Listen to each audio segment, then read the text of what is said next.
Assalamualaikum warahmatullahi wabarakatuh. Selamat pagi masyarakat Sulawesi Tenggara. Selamat pagi masyarakat Kota Bau-Bau. Berjumpa lagi dengan saya, Kawan Atmajaya, di podcast Inspirator.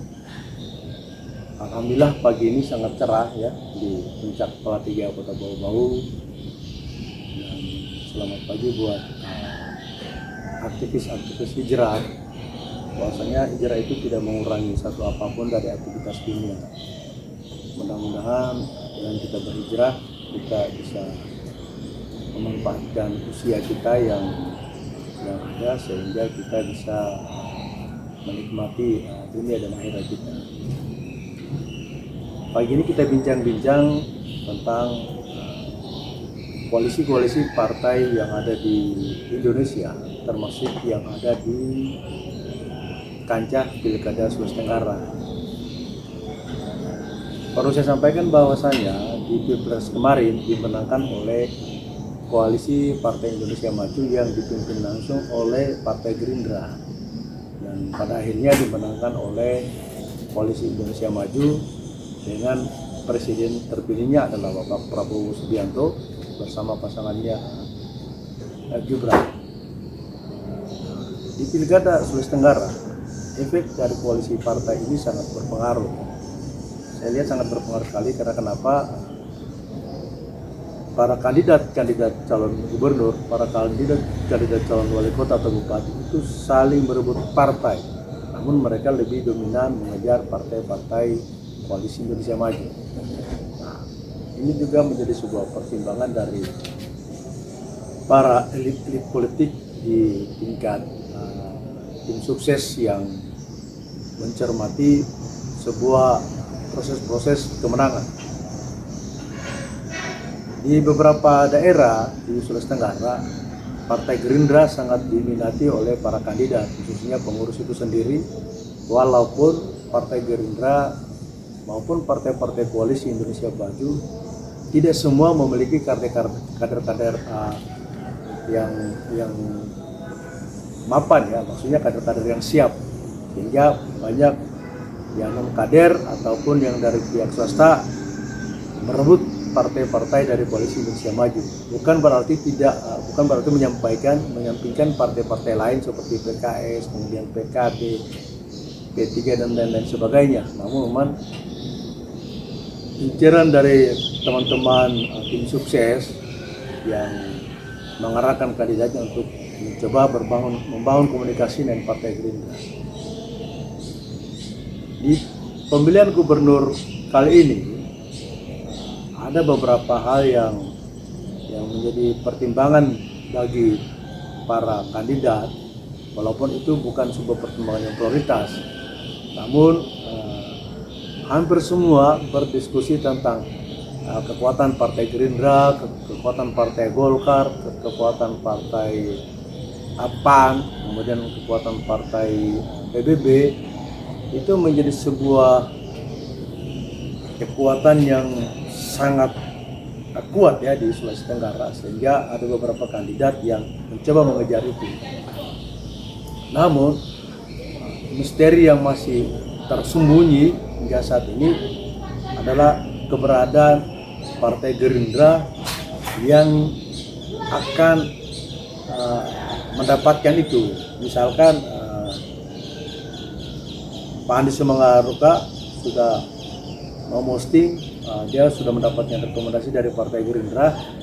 Namun di balik itu juga ternyata Bapak Ruksamin itu sudah mengatakan bahwa Partai Gerindra diklaim oleh beliau. Hal ini memang sangat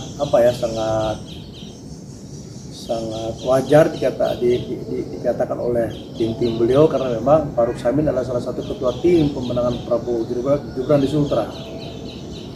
Sementara di sisi lain kalau Pak Andi Semanggaruka adalah ketua tim pemenangan Ganjar Mahfud kemarin. Namun itu bukan sebuah masalah dalam pertarungan pilkada, sebab masing-masing orang punya kekuatan sendiri, punya sistem pemenangan sendiri, dan masing-masing orang punya takdir masing-masing yang berbeda.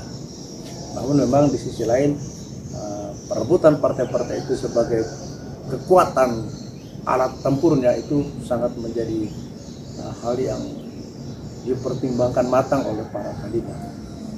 Begitu juga Partai Golkar yang hingga saat ini belum menampakkan figurnya dari kadernya sendiri. Sementara di tingkat provinsi sendiri, Partai Golkar belum menunjukkan yang real kepada siapa Partai Golkar itu diberikan. Karena yang kemarin isunya digadang oleh Bapak Ridwan Baik, namun ternyata hari ini tidak ada tanda-tanda. Karena kenapa? Justru lebih menguat kepada Ibu Tina Nurallah. Nah, begitu juga Pak Lukman dengan Partai Demokrasi Indonesia Perjuangannya, beliau juga tetap pesimis, tetap yakin bahwa PDIP tetap solid bersama pasangannya menuju garis start perjuangan ke depan. Jadi memang saya melihat Partai Gerindra, Partai Golkar merupakan incaran bagi calon kandidat-kandidat, sehingga di mana-mana orang berdiskusi tentang siapa yang akan merebut Partai Gerindra untuk di tingkat pemilihan gubernur, siapa yang akan memilih Partai Golkar di pemilihan gubernur atau pemilihan kepala daerah dan di tingkat kota maupun kabupaten. Maka dari itu barangkali masyarakat juga harus mampu mencermati detik-detik terakhir sebelum tanggal 27 Agustus adalah pendaftaran di KPU. Ini juga merupakan sebuah langkah dan gerak cepat dari para tim sukses, para kandidat untuk menyatukan partai koalisinya, di mana 4 kandidat ini di panca Pilkada Sultra itu hampir dikatakan mereka siap untuk maju, yang dimana salah satu tim itu antara lain Ibu Tina Nurallah, kemudian Arif Samin, kemudian Pak Anies Baswedan dan Pak Lukman. 4 kandidat ini kayaknya sudah hampir dikatakan bisa masuk di bursa Pilkada Gubernur Sultra. Namun lagi-lagi kita melihat di akhir tingkat elit politik Sultra, karena tentu saja sebelum janur kuning melengkung maka apapun bisa berubah. Itulah barangkali yang bisa saya sampaikan pagi ini.